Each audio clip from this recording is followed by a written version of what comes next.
উৎপাদনের তারিখ তথা ওর জন্ম তারিখ আর ওর মৃত্যু তারিখ লেখা আছে। অনুরূপ ভাবে আমার আপনার সাথেও মৃত্যু তারিখ লেখা আছে। বোতলের গায়ের মেয়াদটা দেখা যায়, কিন্তু আমার আপনার মেয়াদ কতদিন দেখাও যায় না, জানাও যায় না। কিন্তু একটা নির্দিষ্ট সময় কিন্তু আছে, কিন্তু আমাদের অজানা, জানা নাই। ওই সময়টা যখন আসবে, নির্দিষ্ট সময়টা যখন হাজির হবে, এক মুহূর্ত বেশি আমি দুনিয়ায় থাকতে পারবো না। এক মুহূর্ত আগেও মালাকুল মউত আমার কাছে আসবে না। শুধু তাই না, আমরা মনে করি মানুষ মৃত্যুর কারণ হলো সুস্থতা অসুস্থতা। বিষয়টা এমন না।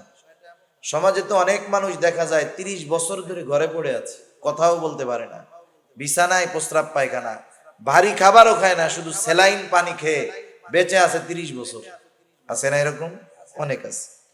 আবার একজন সুস্থ মানুষ রাতের বেলায় সুস্থ অবস্থায় ঘুমাতে গেছে, ঘুম থেকে আর জাগে নাই, শেষ। সেজন্য আল্লাহ তাআলা বলেন, ফাইদা জাআ আজালুহুম লা ইস্তাখিরুনা সাআতাও ওয়া লা ইস্তাকদিমুন। একেবারে যথা সময়ে আমাদের মেয়াদ যখন ফুরায় যাবে, মালাকুল মউত হাজির হবে। এক মুহূর্ত আগেও আসবে না, এক মুহূর্ত বিলম্ব হবে না। কতদিন দুনিয়ার বুকে ওই মাংসের টুকরার সাথে রূহটা থাকবে, আল্লাহ তাআলার আদেশে মায়ের পেটের মধ্যেই ওটা ফিক্সড হয়ে যায়। কেউ তো এমন হয় মায়ের গর্ভে থাকতেই মৃত অবস্থায় দুনিয়ায় আসে, কেউ বা দুনিয়ায় ভূমিষ্ঠ হওয়ার পরে মারা যায়, কেউ 2 বছর 10 বছর 15 20 50 60 70 80 বছর 100 বছর বাঁচে, এমন লোকের সংখ্যা কম। তাহলে দেখেন রূহের জগতে আমরা কত বছর ছিলাম হিসাব নাই, লক্ষ লক্ষ বছর। দুনিয়ার জগতে কত বছর? গড় আয়ু হলো 65 থেকে 70 বছর মাত্র। এরপরে যেই দিন আমার মেয়াদ শেষ হয়ে যাবে, মালাকুল মউত আমার দেহ থেকে রূহটাকে ছিনিয়ে নিয়ে যাবে। আমাদের এলাকায় মানুষ মারা যাওয়ার পর মাইকিং করা হয়, ঘোষণা করা হয়, অমুক এলাকার অমুক আজ বিকাল 5 ঘটিকার সময় ইন্তেকাল করিয়াছে, আগামী দিন সকাল 8টায় ঈদগাহ ময়দানে তার জানাজা হবে। এরকম ঘোষণা করে না? কি বলে? বলে ইন্তেকাল করিয়াছে। ইন্তেকাল শব্দের অর্থ হলো স্থানান্তরিত হওয়া। এক জায়গায় ছিল আর এক জায়গায় গেছে, তার মানে আব্দুর রহিম শেষ হয়ে যায় নাই। আব্দুর রহিম এতকাল দুনিয়ার জগতে ছিল, স্থানান্তরিত হয়ে নতুন এক জগতে পদার্পণ করেছে, যেই জগতের নাম হলো আলমে বারজাখ। কবর জগতে গেছে, নতুন এক জগতে গেছে। মাঝে মধ্যে আপনাদের বাজারে দেখবেন এক বিল্ডিং এ অনেক দিন অগ্রণী ব্যাংক আছে, এইবার ব্যাংক ওই বিল্ডিং চেঞ্জ করে আর এক জায়গায় গেছে। এবার ওইখানে লেখা থাকে ব্যাংক স্থানান্তর করা হয়েছে। ব্যাংক চলে যায় নাই, স্থানান্তর করা হয়েছে। এখানে ছিল আর এক জায়গায় নেওয়া হয়েছে। আমরা ছিলাম দুনিয়ার জগতে, যেতে হবে নতুন এক জগতে, এটার নাম হলো আলমে বরজখ, সোজা কথায় কবর জগৎ। ওইখানে আমাদের কতদিন থাকতে হবে বলেন তো? হিসাব আছে নাকি? হয়তো লক্ষ লক্ষ বছর পার হয়ে যাবে, এরপরেও কবর জগতের একদিন অবসান ঘটবে, কবর জগৎ একদিন শেষ হয়ে যাবে। নতুন এক জগতের দিকে আমাদেরকে রওনা হতে হবে। আল্লাহ তাআলা কোরআনুল কারীমের মধ্যে বলেন, ওয়ানুফিখা ফিস সূরি ফাসাইকা মান ফিস সামাওয়াতি ওয়া মান ফিল আরদ সুম্মা নুফিখা ফীহি উখরা ফাইযা হুম কিয়ামুন ইয়ানদুরুন। আল্লাহ রাব্বুল আলামিনের আদেশে ইসরাফিল আলাইহিস সালাম সিংহায় ফুৎকার দিবে। প্রথমবার সিংহায় ফুৎকার দেওয়ার পর এত আওয়াজ হবে, ফাসাইকা মান ফিস সামাওয়াতি ওয়া মান ফিল আরদ, আসমান জমিন এই দুইটার মাঝে যা আছে সব অজ্ঞান হয়ে যাবে, মৃত্যু ঘটে যাবে তাদের। এরপরে দীর্ঘকাল পর আল্লাহ তাআলার আদেশে ইসরাফিল আলাইহিস সালাম আরেকটা সিংহায় ফুৎকার দিবে। আল্লাহ তাআলা বলেন, সুম্মা নুফিখা ফীহি উখরা ফাইযা হুম কিয়ামুন ইয়ানদুরুন। অতঃপর যখন দ্বিতীয় ফুৎকার দেওয়া হবে, মানুষেরা যে যেখানে মৃত্যুবরণ করেছিল, যাকে যেখানে দাফন করা হয়েছিল, প্রত্যেকে প্রত্যেকের অবস্থান থেকে উঠে দাঁড়িয়ে যাবে, সুবহানাল্লাহ। আর এদিকে ওদিকে তাকায় দেখবে কি হইতেছে, এগুলা কি হচ্ছে, এগুলা কিয়ামতের দিন যখন মানুষেরা দেখবে জমিন তার অভ্যন্তরে যা ছিল সব উগরায়া দিচ্ছে। মুফাসসিরিনে কেরাম বলেন এগুলো মানুষের দেহ, কোন কোন মুফাসসির বলেন এগুলা হলো স্বর্ণের খনি টনি সব।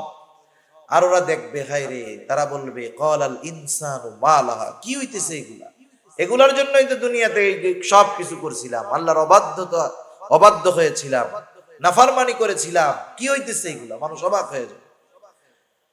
আল্লাহ তাআলা কোরআনুল কারীমের মধ্যে আরেক জায়গায় বলেন, মানুষেরা যখন কিয়ামতের দিন উঠবে, শুধু তাই না, আল্লাহ রাব্বুল আলামিন তাদের রবের দিকে তারা ছুটতে থাকবে। নতুন এক জগতে পদার্পণ, ছিলাম আলমে বরজখ, এখন উঠে গেলাম হাসরের ময়দানে। এটাও মনে করেন একটা মঞ্জিল। এই মঞ্জিলের বিশালতা কত বড়, আল্লাহ রাব্বুল আলামিন কোরআনুল কারীমের মধ্যে বলেন, ইয়াউমান কানা মিকদারুহু 50 সানা। কিয়ামতের এক একটা দিনের মেয়াদ দুনিয়ার 50,000 বছরের সমান। একটা সময় বিচার আচার হবে, মানুষেরা প্রথমে তো দুই ভাগে ভাগ হবে। আল্লাহ তাআলা বলেন, ফারিকুম ফিল জান্নাহ ওয়া ফারিকুম ফিস সাঈর। একটা দল জান্নাতি আর একটা দল জাহান্নামী। জান্নাতের মধ্যে থাকবে দুই অবস্থা, একদল থাকবে বেঈমান, তারা অনন্তকাল জাহান্নামী, আর এক দল থাকবে ইমানদার তবে গুনাহগার নাফরমান। এই মানুষগুলা পাপের শাস্তি ভোগ করার পর ঈমানের কারণে তারাও জান্নাতে প্রবেশ করবে। এইবার যারা জান্নাতি অনন্তকাল জান্নাতি, এইবার যারা জাহান্নামী অনন্তকাল জাহান্নামী। এই জান্নাতি এদের অবস্থান জান্নাতে শুরু হবে, শেষ হবে না।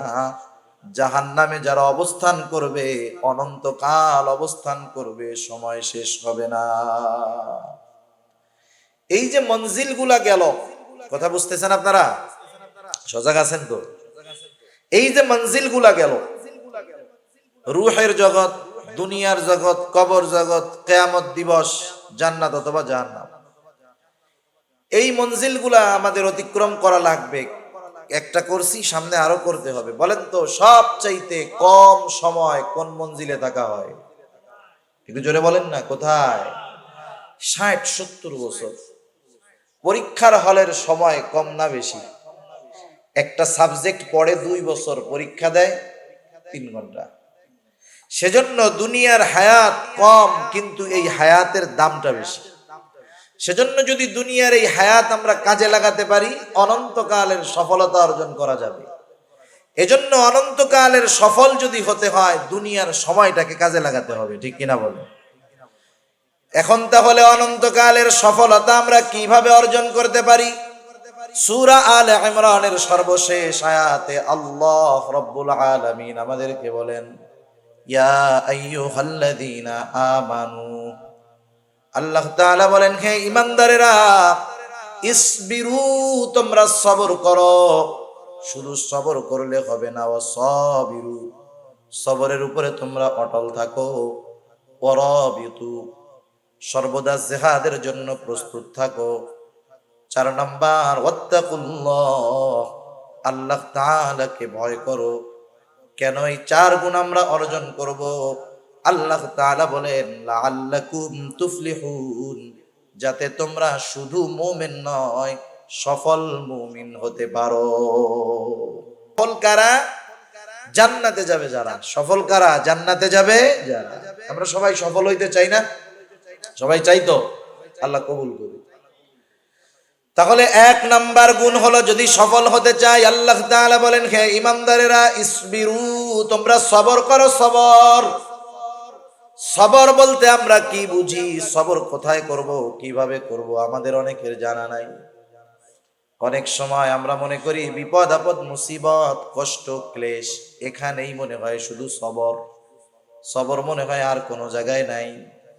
কিন্তু তাফসীরে মারিফুল কোরআন সহ দুনিয়ার যত প্রসিদ্ধ তাফসীর রয়েছে, প্রত্যেকটা তাফসীরের মধ্যে মুফাসসিরিন একরাম জানায় দেন, সবর শুধু বিপদ আপদ মুসিবতের মধ্যে নয়, সবর হবে 3 জায়গায়। কয় জায়গায় হবে সবর? 3 জায়গায়। 1 নাম্বার সবর হবে সবরুন আলাত তাআত, আনুগত্যের মধ্যে সবর। আনুগত্যের মধ্যে হবে সবর, তথা সবরুন আলাল ইবাদাহ, ইবাদতের মধ্যে সবর। কারণ আনুগত্যটাই হলো ইবাদত। আল্লাহ এবং রাসূলের পরিপূর্ণ আনুগত্য যারা করে তারাই মূলত ইবাদত করে। সেই জন্য আল্লাহ তাআলার যত আদেশ আছে, নিষেধ আছে, সবগুলা বিনা যুক্তিতে বিনা চিন্তায় মেনে নেওয়ার নাম হলো আনুগত্যতা। আল্লাহ তাআলা যেটা করতে বলছেন সেটা করা, যেটা নিষেধ করেছেন সেটা থেকে বিরত থাকা, সোজা কথা, শেষ। এরপরে 2 নাম্বার সবর হবে সবরুন আনিল মাআসি, পাপের ক্ষেত্রে সবর। আমরা তো অনেক সময় মনে করি যে সবর মনে হয় বিপদ আপদ মুসিবতে সবর, তাইলে আবার গুনাহ থেকে সবর কেমনে হয়? রাসূল আকরাম সাল্লাল্লাহু আলাইহি ওয়াসাল্লামের একটা নসিহতওয়ালা হাদিস আছে। হযরত আবু হুরায়রা রাদিয়াল্লাহু তাআলা আনহু হতে হাদিসটা বর্ণিত। রাসূলুল্লাহ সাল্লাল্লাহু আলাইহি ওয়াসাল্লাম হযরত আবু হুরায়রা রাদিয়াল্লাহু তাআলা আনহুকে 5টা নসিহত করেছেন। ওই হাদিসের মধ্যে প্রথম আছে, ও আবু হুরায়রা, তুমি মানুষের মধ্যে সবচাইতে বড় আবেদ হতে পারবা কেমনে? আমরা তো মনে করি নামাজ যে বেশি পড়ে সে বড় আবেদ, তাহাজ্জুদ যে বেশি পড়ে সে বড় আবেদ, নফল কোনটা বাদ যায় না সে বড় আবেদ। কিন্তু নবীজি বেশি নামাজ পড়নে ওয়ালা, তাহাজ্জুদ গুজারি, আওয়াবিন ইশরাক সব পড়ে তাকে আবেদ বলেন নাই। নবীজি বললেন, ও আবু হুরায়রা, ইত্তাকিল মাহারিমা তাকুন আবাদান নাস। নবীজি বললেন, আবু হুরায়রা, তুমি নিষিদ্ধ বিষয়সমূহ থেকে বেঁচে থাকো, তাহলে কি হবে? তুমি মানুষের মধ্যে সবচাইতে বড় আবেদ হয়ে যাবা। সুবহানাল্লাহ। তাহলে দেখেন, ইবাদতের মাধ্যমে আবেদ হয় না, গুনাহ ত্যাগ করার মাধ্যমে আবেদ হয়, ঠিক কিনা বলেন? এজন্য দেখবেন যখন আমরা কোনো আল্লাহওয়ালার কাছে যাই, ওনারা ইবাদত করার চাইতে গুনাহ ছাড়ার ব্যাপারে আগে গুরুত্ব দেন বেশি। রাসূল আকরাম সাল্লাল্লাহু আলাইহি ওয়াসাল্লাম একদিন ফজরের নামাজের সময় মসজিদে নববীর মধ্যে বসে আছেন, সব সাহাবারা নামাজের জন্য উপস্থিত। রাসূল আকরাম সাল্লাল্লাহু আলাইহি ওয়াসাল্লাম হঠাৎ করে বলতেছে, শোনো, এখন যেই ব্যক্তি দরজা দিয়ে প্রবেশ করবে সে জান্নাতি। নবীজির জবান দিয়ে বের হয়েছে সে জান্নাতি, কোনো সন্দেহ নাই। সবার নজর দরজার দিকে, কোন আল্লাহর বান্দা এখন দরজা দিয়ে ঢুকে সৌভাগ্যবান ব্যক্তি, সবাই দেখতে চায়। সবাই তাকায় দেখে এক আল্লাহর বান্দা ঢুকছে, ওযু করছে, বোঝা যায় এখনো দাড়ি ভেজা পানি পড়তেছে, বাম হাতের মধ্যে জুতা। আল্লাহর বান্দা ভেতরে ঢুকলেন, প্রথম দিন গেল, আবার পরের দিন আল্লাহর নবী বলতেছে, এখন যেই ব্যক্তি দরজা দিয়ে ঢুকবে সে জান্নাতি।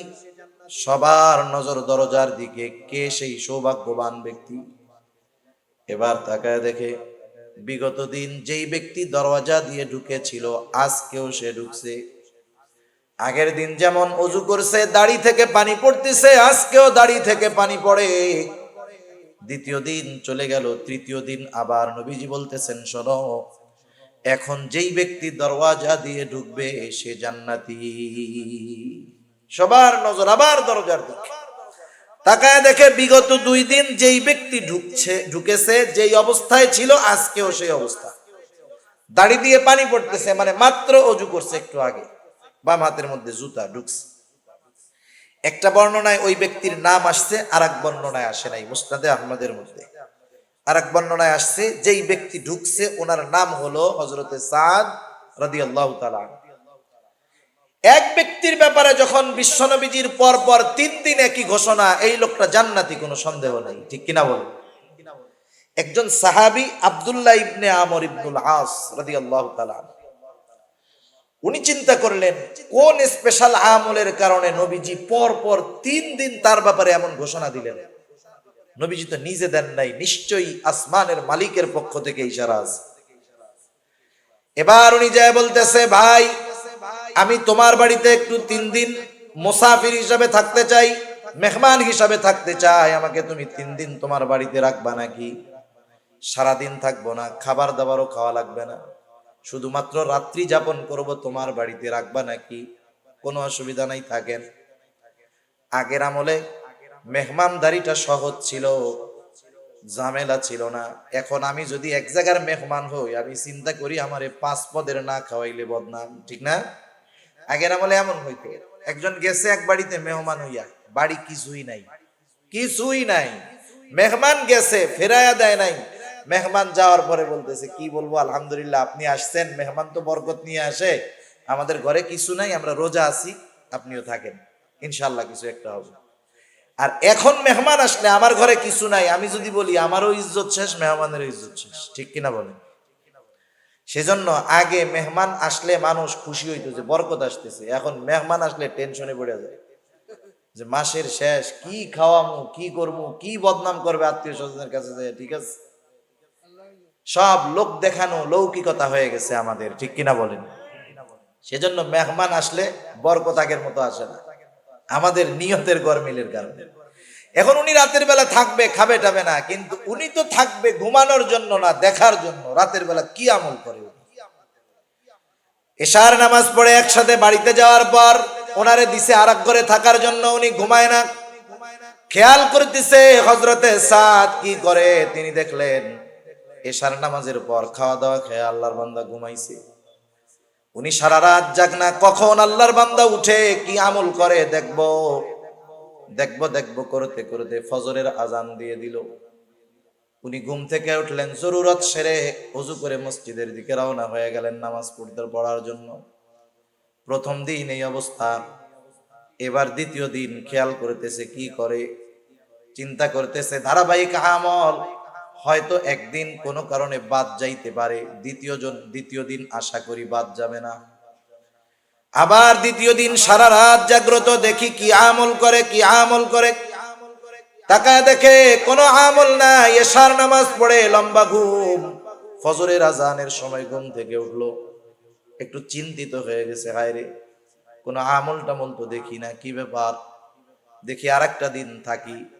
কারণ কোনো ব্যক্তি যদি ধারাবাহিক ভাবে কোনো আমল করে, সাধারণত যত ব্যস্ততা থাকুক না কেন পরপর 3 দিন বাদ যাবে না।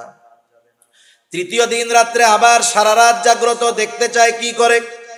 দেখলো এশার নামাজ পড়ে ঘুমায়, ফজরের আজান দিলে ঘুম থেকে উঠলো। এবার আর মনের মধ্যে কৌতূহল চাপায় রাখতে পারে নাই, প্রশ্ন করতেছে এবার ওকে যে ভাই শোনো, পরপর 3 দিন তোমার বাড়িতে অবস্থানের একটা কারণ আছে। এর আগে পরপর 3 দিন ফজরের নামাজের সময় আমরা মসজিদের ভিতর নবীজি ঘোষণা করলেন, এখন যেই ব্যক্তি দরজা দিয়ে ঢুকবে সে জান্নাতি। আমরা পরপর 3 দিন দরজার দিকে তাকায় দেখলাম, পরপর 3 দিন যেই ব্যক্তি ঢুকেছে তুমি হলা সেই ব্যক্তি। পরপর তোমার নামে নবীজি 3 দিন এই ঘোষণা দিছে, তুমি তো জান্নাতি, কোনো সন্দেহ নাই। কিন্তু এই 3 দিন রাত্রে তোমার বাড়িতে ছিলাম তোমার আমল দেখার জন্য, কিছুই তো পাইলাম না, কি করলা একটু কও তো। হযরতে সাদ রাদিয়াল্লাহু তাআলা আনহু বলেন, নবীজি যদি আমার ব্যাপারে এমন ঘোষণা দিয়ে থাকেন তো আলহামদুলিল্লাহ, আল্লাহর কৃতজ্ঞতা প্রকাশ করি। তুমি যে উদ্দেশ্য আসছো, আমার এমন কোনো আমল নাই। আমি কি করি শোনো, এশার নামাজ পড়ে রাতে ঘুমাতে যাই। যখন আমি ঘুমাতে যাই, আমাকে যারা কষ্ট দিয়েছে আমি তাদেরকে মাফ করে দেই, ক্ষমা করে দেই। কারো অন্তরের মধ্যে যদি হিংসা বিদ্বেষ কারো ব্যাপারে থাকে, আমি সব দূর করে জাড়া দিয়ে ঘুমায় যাই। মনটাকে পরিষ্কার করে আমি ঘুমাতে যাই, এতটুকু করি, এর চেয়ে আর বেশি কিছু না। এইবার আব্দুল্লাহ ইবনে আমর ইবনুল আস রাদিয়াল্লাহু তাআলা আনহু বলেন, তুমি যে রাতের বেলা অন্তরকে পাক সাফ করে ঘুমাও, এর জন্যই তোমার এই ফজিলত। দেখছেন, সামান্য বিষয়, এই সামান্য বিষয় ত্যাগ করছে, বড় আবেদ হয়ে গেছে। সেজন্য গোনা ছাড়লেই বড় আবেদ হওয়া যায়। আর গুনার থেকে সবর করতে পারলে বড় আবেদ হওয়া সম্ভব, ঠিক কিনা বলেন? আর গোনা সামনে আসতেই পারে, গোনা সামনে আসলে চিন্তা করতে হবে, চোখ দিয়ে গোনা করব, চোখ তো আমার বন্ধু না, চোখ তো দুশ্মন। হাত দিয়ে গোনা করব, হাত তো আমার বন্ধু না, হাত তো আমার দুশ্মন। কারণ এরা কিয়ামতের দিন আল্লাহ তাআলা এদের জবান খুলে দিবে, আর ওরা সেই দিন সব কথা বলে দিবে আমার কথা। কান দিয়ে আমি গোনা শুনতেছি, গান শুনতেছি, কান আমার দুশ্মন, কিয়ামতের দিন ওরা বলে দিবে। আমি যখন প্রত্যেকটা গোনা সামনে আসলে এই চিন্তাটা শুধু করব যে আমার আল্লাহ দেখতেছে, দুই কাঁধের ফেরেশতা দেখতেছে, যা কথা বলতেছি আর এক ফেরেশতা রেকর্ড করতেছে, এই হাত পা অঙ্গ প্রত্যঙ্গ গুলো আমার গোনার সাক্ষী হচ্ছে, জমিন সাক্ষী হচ্ছে, সময় সাক্ষী হচ্ছে, কোথায় যাব আমি? এই চিন্তা বারবার বারবার করলে এক সময় গোনা করার সময় চিন্তা আসবে যে না, এটা আর করা যাবে না। যে গোনা আমি করতেছি, যেটা দেখতেছি, আমি একা দেখি না, এই ফেরেশতারাও দেখে, ঠিক কিনা? আল্লাহ তাআলা দেখে। যা আমি শুনি এগুলো আল্লাহ তাআলা শোনেন, তাহলে আমি কোথায় যাব? কোনো জায়গায় আমার যাইয়া গুনাহ করার উপায় নাই। এই চিন্তা যখন ভেতরে আমি আস্তে আস্তে ঢুকাবো, তখন গুনার থেকে আমি সবর করতে পারবো, বেঁচে থাকতে পারবো। 3 নাম্বার সবর হলো সবরুন আলাল মাসায়েব, বিপদ আপদ মুসিবতের ক্ষেত্রে সবর। বিপদ আপদ মুসিবত দুনিয়াতে আসবে, এটা স্বাভাবিক, সেই কথাই আল্লাহ তাআলা জানায় দিলেন। আল্লাহ তাআলা বলেন, ওয়ালা নাবলুওয়ান্নাকুম বিশাইইম মিনাল খাউফি ওয়াল জু' ওয়া নাকসিম মিনাল আমওয়াল ওয়াল আনফুসি ওয়াস সামারাত। আল্লাহ রাব্বুল আলামিন দুইটা তাগিদ যোগ করে বলেন, ওয়ালা নাবলুওয়ান্নাকুম, আমি অবশ্যই অবশ্যই তোমাদের পরীক্ষা নিব।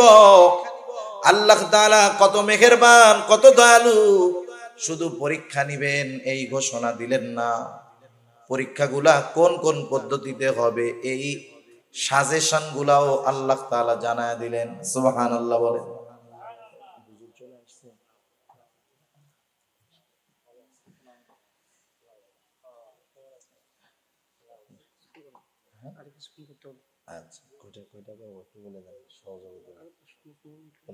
আল্লাহ তাআলা কত মেহেরবান, শুধু যদি বলতেন আমি পরীক্ষা নিব, কিছু বলার ছিল, করার ছিল, আমাদের কিছু করার বা বলার ছিল, বলেন, ছিল না। কিন্তু পরীক্ষাগুলা কিভাবে নেবেন আল্লাহ তাআলা বলে দিলেন। যেমন দেখেন, পরীক্ষার আগে ছাত্ররা ওস্তাদদের কাছে যায়, স্কুলেও যায়, মাদ্রাসায়ও যায়, যার পরে কি বলে যে হযরত কিতাব তো অনেক বড়, একটু দাগায় দেন না, কোন কোন গুলো আসতে পারে। হযরত তো দাগায় দেয়, তাহলে কি হয়, বিশাল কিতাব, পরীক্ষার জন্য সব যদি পড়তে হয় কঠিন হয়ে যাবে। একটু সংক্ষিপ্ত যদি হয়ে যায়, সাজেশন যদি পাওয়া যায়, তাইলে প্রস্তুতি নেওয়াটা সহজ হয়, ঠিক কিনা বলেন? আল্লাহ তাআলা কত মেহেরবান, সংক্ষিপ্ত সাজেশন দিয়ে দিয়েছেন। আর যখন কি পরীক্ষা হবে, কোন বিষয়ের পরীক্ষা হবে জানা যায়, ওটার প্রস্তুতিও নেওয়া যায়, ঠিক কিনা? একটা মেধাবী ছাত্র, খুব ভালো ছাত্র, হঠাৎ করে ফজরের নামাজের সময় উঠছে, ওরে বলা হলো চলো এখনই তোমার এই কিতাবের পরীক্ষা দিতে হবে। ও যত ভালো ছাত্র হোক, মানসিক একটা প্রস্তুতির ব্যাপার আছে, এখানে ওর পরীক্ষা খারাপ হয়ে যাবে। কিন্তু যদি বলা হয় ওই ছাত্রকে যে তোমার কিন্তু পরীক্ষা 2 মাস পরে এই বিষয়ের নেওয়া হবে, ও যখন প্রস্তুতি নেওয়ার সুযোগ পাবে, ওর পরীক্ষা ভালো হবে, ঠিক কিনা? আল্লাহ তাআলা আগের থেকেই আমরা জানি প্রস্তুতি নিতে পারি, পরীক্ষায় যেন ফেল না হয়, এজন্য আল্লাহ তাআলা আগের থেকেই জানায় দিয়েছেন পরীক্ষা কিসের কিসের মধ্যে হবে। সুবহানাল্লাহ। আল্লাহ তাআলা বলেন, ওয়ালা নাবলুওয়ান্নাকুম বিশাইইম মিনাল খাউফি ওয়াল জু'।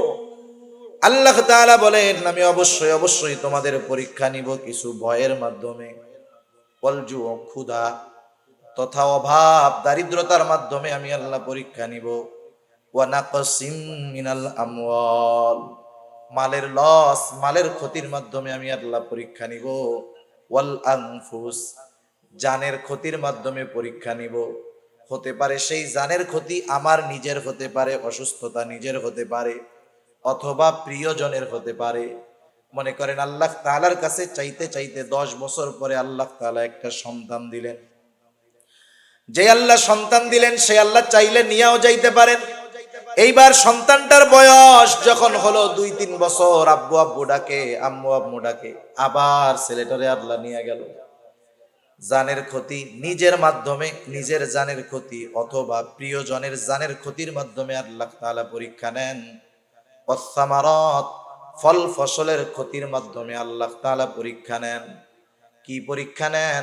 আল্লাহ তাআলা দেখতে চান বান্দা কি বিপদ আপদ মুসিবতে পড়ার পর আমি আল্লাহর দিকে ফিরে আসে নাকি অন্য দিকে চলে যায়। ইমানের ৬টি ভিত্তির অন্যতম ভিত্তি হলো আল কদরি খাইরিহি ওয়া শাররিহি মিনাল্লাহি তাআলা। তাকদীরের ভালো মন্দ তথা গোটা জিন্দেগীর সব কল্যাণ অকল্যাণ কার তরফ থেকে হয়? আল্লাহর তরফ থেকে। আল্লাহ তাআলাই কল্যাণ দেন, আল্লাহ তাআলাই অকল্যাণ দেন। আল্লাহ তাআলা কল্যাণ দিয়েও পরীক্ষা নেন, অকল্যাণ দিয়েও আল্লাহ পরীক্ষা নেন। কেউ যদি মনে করে আমারে টাকা পয়সা দিছে মনে হয় ভালোবাসে এই জন্য, বিষয়টা এমন না। তাইলে কারুন হইতো আল্লাহর সবচাইতে ভালোবাসার পাত্র, ঠিক কিনা বলেন? সেজন্য আল্লাহ দিয়েও পরীক্ষা নেন, না দিয়েও পরীক্ষা নেন। দিয়ে কি পরীক্ষা নেন? দিয়ে দেখেন যে শকর করে কিনা, ফখর করে কিনা, গর্ব করে কিনা, আমি আল্লাহকে ভুলে যাই কিনা। না দিয়ে পরীক্ষা নেন যে অভাবে পড়া সে অবৈধ পথে যায় কিনা, আমি আল্লাহকে ভুলে যাই কিনা, আমি আল্লাহকে দোষারোপ করে কিনা। এজন্য আল্লাহ তাআলা যে কত মেহেরবান, বিপদ দিবেন নিজে জানায়া দিলেন, আবার তিনিই বলেন যে বিপদে পড়লে কি করবা, আমি আল্লাহ তোমাদেরকে বলে দিতেছি। সুবহানাল্লাহ। দুই আয়াত আগে আল্লাহ তাআলা বলেন আল্লাযীনা ইযা আসাবাতহুম মুসিবা ক্বালু, আল্লাহ রাব্বুল আলামিন দুই আয়াত আগে বলেন ইয়া আইয়ুহাল্লাযীনা আমানুস্তাঈনু বিস-সাবরি ওয়াস-সালাহ ইন্নাল্লাহা মা'আস-সাবিরিন। আল্লাহ তাআলা বলেন হে ঈমানদারেরা ইস্তাঈনু, তার মানে বোঝা গেল ঈমানদারদের উপরে পরীক্ষা আসবে, ঠিক কিনা বলেন? আল্লাহ তাআলা কিন্তু বলেন না ইয়া আইয়ুহান নাস, আল্লাহ তাআলা বলছেন ইয়া আইয়ুহাল্লাযীনা আমানু, হে ঈমানদারেরা। বিপদ আপদ মুসিবত আসবে, কি করব? আল্লাহ তাআলা বলেন ইস্তাঈনু, আমি আল্লাহ তাআলার কাছে সাহায্য চাও। কেমনে সাহায্য চাইবা? আল্লাহ তাআলা বলেন বিস-সাবরি ওয়াস-সালাহ, সবর এবং সালাতের মাধ্যমে সাহায্য চাও। যেই মুমিন বিপদ আপদ মুসিবতে সবর এবং সালাত, ধৈর্য এবং নামাজের মাধ্যমে আল্লাহর কাছে সাহায্য চায়, এই মুমিন কিন্তু সাধারণ মুমিন না। কারণ এর পরপরই আল্লাহ তাআলা বলেন ইন্নাল্লাহা মা'আস-সাবিরিন। প্রথমে ডাক দিয়েছেন মুমিন বলে, ডাক দেওয়ার সময় কি বলছে? ইয়া আইয়ুহাল্লাযীনা আমানু। এরপরে বলছে ইমানদারেরা সাহায্য চাও সবর এবং সালাতের মাধ্যমে। এরপরে আল্লাহ তাআলা এইটা বলেন নাই যে ইন্নাল্লাহা মাআল মুমিনিন, এটা বলেন নাই। তার মানে আল্লাহ তাআলা বললেন যেই মুমিন সবর এবং সালাতের মাধ্যমে সাহায্য চায় সে সাধারণ মুমিন না, সে সবের মুমিন। সুবহান আল্লাহ উপাধি দিয়ে এবার ডাকছে, স্পেশাল উপাধি দিয়ে যে সবের মুমিন। সেজন্য বিপদ আপদ আসবে, আসলে সাহায্য চাইতে হবে কার কাছে? এখন আমরা যে সবের মুমিন হইতে পারলাম কি পারলাম না, এর একটা প্রাথমিক পরিচয় আল্লাহ তাআলা দিয়ে দিয়েছেন। প্রত্যেকটা জিনিসের পরিচয় আছে না? মনে করেন রাস্তা দিয়ে চলতেছেন, কাদার মধ্যে মুরব্বীরা চলে আসছে, এরপরে কথা বলা বেয়াদবি, অল্প সময় কাদার মধ্যে চলতেছেন, হাঁটতেছেন, মাঝে মধ্যে পড়ে যায় না মানুষ? পড়ে গেলে কি করে? কেউ কেউ ওরে বাপরে, ওরে মারে। কেউ কেউ যে যে দরবারে মোহাব্বত করে সেই দরবারের বাবার নাম ধরে ডাকে, ঠিক না? সব জায়গাতে সবকিছু বলা যায় না। অনেকে আবার কি বলে, ওরে মা, ওরে বাবা, গেছি রে। ওই যে কেউ কেউ আছে শিয়া টাইপের, ওরা কয় ইয়া আলী গেছি রে। আবার কেউ কেউ বলে ও আল্লাহ। সবাই কি ও আল্লাহ বলে নাকি? আপনাদের ছোট ছোট বাচ্চা আছে, 2-3 বছরের বাচ্চা, 2 বছরের বাচ্চা, আপনি ওর বাপ, আপনি ওরে নিয়ে দোকানে গেছেন, বাড়ির বাইরে গেছেন।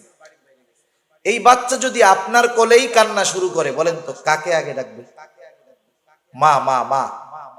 ওই বাচ্চা যদি মার কোলে কান্না করে তাও আগে ডাকে মা, কারণ মার সাথে তার অন্তরের এমন এক কানেকশন, ও কষ্ট পাইলেই মা করে ডাকা শুরু করে, কারণ তার অন্তরের সবচাইতে কাছে তখন থাকে মা। আর স্বাভাবিক বিষয়টা এমন, মানুষ যখন বিপদ আপদ মুসিবত কষ্ট ক্লেশের মধ্যে পড়ে, সর্বপ্রথম তার কথাই স্মরণ হয়, তাকেই মনে হয় যাকে সে সবচাইতে বেশি ভালোবাসে। এজন্য আল্লাহ রাব্বুল আলামিন বলেন, ওয়ালা নাবলুওয়ান্নাকুম বিশাইইম মিনাল খাউফি ওয়াল জু' ওয়া নাকসিম মিনাল আমওয়ালি ওয়াল আনফুসি ওয়াত থামারাত ওয়া বাশশিরিস সাবিরিন। পরীক্ষা নিব আমি ওইগুলার মাধ্যমে, আর আপনি সুসংবাদ জানায় দেন যেই মানুষগুলা সবের, বিপদ আপদ মুসিবতে আল্লাহ তাআলার কাছে ওই দুই পদ্ধতি অবলম্বন যারা করে তারাই সবের। আল্লাহ তাআলা বলেন বাশশিরিস সাবিরিন, ধৈর্যশীলদেরকে আপনি সুসংবাদ জানায় দেন। এরপরে আল্লাহ তাআলা একটু পরিচয় দিচ্ছে ধৈর্যশীল কারা। আল্লাহ তাআলা বলেন সুসংবাদ জানায় দেন ওই সমস্ত ধৈর্যশীলদেরকে যারা আল্লাযীনা ইযা আসাবাতহুম মুসিবা ক্বালু ইন্না লিল্লাহি ওয়া ইন্না ইলাইহি রাজিউন। তাদের উপরে যখন কোনো বিপদ আপদ মুসিবত আসে, আল্লাযীনা ইযা আসাবাতহুম মুসিবা, বিপদ আপদ মুসিবত আসলে কি করে? তারা বলে ইন্না লিল্লাহ, নিশ্চয়ই আমরা কার জন্য? আবার তার কাছেই আমরা ফিরে যাব। আমাদের গ্রাম অঞ্চলের মানুষ অনেকে বুঝে না। মনে করেন কেউ যদি জুতা হারাইছে বা একটু কষ্ট হয়েছে, ও যদি একটু জোরে বলে ইন্না লিল্লাহ, কানে কানে আইসা বলি কাকা মরছে কেনা, ওরা মনে করে যে মানুষ মরলেই মনে হয় শুধু এই দোয়াটা পড়তে হয়। না না, এটা সব বিপদ আপদ, ছোট বড় সব বিপদে এটা পড়তে হবে। একটা হাদিস বেলা শেষ করে দেব। সহিহ মুসলিমের মধ্যে আসছে, রাসূল আকরাম সাল্লাল্লাহু আলাইহি ওয়াসাল্লাম একটা দোয়া আমাদেরকে শিখাইয়া দিয়েছেন। আজীব এক দোয়া। দোয়া তো আমরা কিছু হাদিস থেকে শিখি, কিছু কোরআন থেকে শিখি, কিছু দোয়া শুধু কোরআন থেকে, কিছু দোয়া শুধু হাদিস থেকে। এমন এক দোয়া নবীজি শিখাইয়া দিলেন যার এক অংশ শিখাইয়া দিয়েছেন আল্লাহ, আর এক অংশ শিখিয়ে দিয়েছেন মুহাম্মদুর রাসূলুল্লাহ সাল্লাল্লাহু আলাইহি ওয়াসাল্লাম। রাসূল আকরাম সাল্লাল্লাহু আলাইহি ওয়াসাল্লাম বলেন, যখন কেউ বিপদ আপদ মুসিবতে পড়বে সে বলবে ইন্না লিল্লাহি ওয়া ইন্না ইলাইহি রাজিউন, নিশ্চয় আমরা আল্লাহর জন্যই, নিশ্চয় আমরা আবার তার দিকেই প্রবর্তন করব, ফিরে যাব। এতটুকু বলবে। এরপর পর বলবে আল্লাহুম্মা আজুরনি ফি মুসিবাতি ওয়া আখলিফ লি খায়রাম মিনহা। এর সাথে সাথে বলবে আল্লাহুম্মা আজুরনি ফি মুসিবাতি, আয় আল্লাহ আমি যেই বিপদে পড়েছি এই বিপদের প্রতিদান আমাকে দেন, এই বিপদ থেকে আমাকে উদ্ধার করেন। শুধু উদ্ধার করবেন, ছোটখাটো প্রতিদান দিবেন তা নয়। ওয়া আখলিফ লি খায়রাম মিনহা, এই মুসিবত এই বিপদের মাধ্যমে আমি যা হারিয়েছি তার চাইতে উত্তম আপনি আমাকে ফিরিয়ে দেন। নবীজি এরপরে বলেন যে এই দোয়াটা পড়বে বিপদ আপদ মুসিবতের সময়, সে বিপদের মাধ্যমে যা হারাইছে তার চাইতে উত্তমটা আল্লাহ তাআলা তাকে দিয়ে দিবে। সুবহানাল্লাহ। তবে একটু শর্ত আছে। শর্ত হলো, আর এক হাদিসে আল্লাহ নবী বলেন সবর হলো বিপদের প্রথমে, কিন্তু আমরা সবর করি কোন সময়? যখন নিজেরা আর কুলায় পারি না, ঠিক না? মনে করেন আমি বাজারে যাইতেছি, একজন বাজারে যাচ্ছে, পকেটে 1000 টাকার নোট নিয়ে হঠাৎ করে রাস্তার মধ্যে পড়ে গেছে। বাজারে যেয়ে পকেট টকেট টুকায় দেখে টাকা নাই, কি করবে? দাঁড়ায় থাকবে না আসবে পিছনে? 15-20 বার রাউন্ড দেওয়ার পরে যখন দেখবে টাকা পায় না, তখন কি বলবে জানেন? সদকা করে দিলাম টাকাটা, আল্লাহ সদকা করে দিলাম, ঠিক না? এই মুহূর্তে আরেকজন বলতেছে কাকা আপনি কিছু খুঁজতেছেন? হ্যাঁ খুঁজি রে বাপ, আমার 1000 টাকা হারাই গেছে। এই তো 1000 টাকা। এখন বলেন এই লোক কি করবে? একটু আগে কি কইছি? সদকা করে দিলাম। এখন পিছন দিয়ে বলতেছে এই যে টাকা, এই লোক কি করবে বলেন তো? তখন আর আল্লাহকে সদকা করছিল এটা আর মনে থাকবে না। তা যাই হোক, বিপদ আপদ মুসিবত যখন একবারে আমরা যখন না পারি তখন আল্লাহর উপরে নিয়ে যাই। কিন্তু উচিত হলো প্রথম থেকেই আল্লাহর উপরে ভরসা করা, শরীয় সমর্থিত পন্থায় চেষ্টা করা। কিন্তু ওই চেষ্টা যে আমার সফলতা আনতে পারবে তা না, বরং সফলতা দিবেন কে? আল্লাহ তাআলা। যেমন 1 মিনিট আর শেষ করে দিই। হাসপাতালে যখন কোনো রোগী অসুস্থ থাকে, অনেক সময় আপনাদের কাছে আমাদের কাছে দোয়া চায়, বলে হুজুর আমার আব্বার অমুক দিন অপারেশন, একটু দোয়া করেন আল্লাহ তাআলা জানি অপারেশনটা সাকসেসফুল করে। অথবা রোগী ডাক্তার অপারেশন থিয়েটারে অপারেশন চলতেছে, দোয়া চাই কি কইরা? বলে যে একটু দোয়া করেন আল্লাহ জানি অপারেশনটা সাকসেস করে। বলেন তো, অপারেশন থিয়েটারে তো অপারেশন করতেছে ডাক্তার, আল্লাহ করতেছে অপারেশন? অপারেশন করে ডাক্তার, তার মানে ডাক্তার অপারেশন করে কিন্তু সাকসেস করতে পারে না, সাকসেস করে কে? আল্লাহ তাআলা। জীবনের বিপদ আপদ মুসিবতে এই একটা নিয়ম, আমি বৈধ পন্থায় চেষ্টা করব, আমার চেষ্টা আমাকে সফলতার শিখরে পৌঁছাতে পারবে না যদি আল্লাহ না পৌঁছায়। এই যে করোনা হইতেছে, মাস্ক, স্যানিটাইজার, টিকা, এগুলার উপরে আমার ভরসা না, এগুলা আমি নিব ঠিক আছে, কিন্তু আল্লাহ তাআলা যদি হেফাজত করে তাইলে বাঁচতে পারবো, নইলে বাঁচা সম্ভব না। আল্লাহ সুবহানাহু ওয়া তাআলা আমাদের সবাইকে এই তিনটা জায়গায় সবর করার তৌফিক দান করুক, ইবাদতের মধ্যে, গুনার থেকে, বিপদ আপদ মুসিবতে, এবং আল্লাহ তাআলা আমাদের সবাইকে সাবিরিন বান্দাদের তালিকায় অন্তর্ভুক্ত হওয়ার তৌফিক দান করুক। সবাই বলি আমিন। ওয়া আখিরু দাওয়ানা আলহামদুলিল্লাহি রাব্বিল আলামিন। আসসালামু আলাইকুম ওয়া রাহমাতুল্লাহি ওয়া বারাকাতুহু।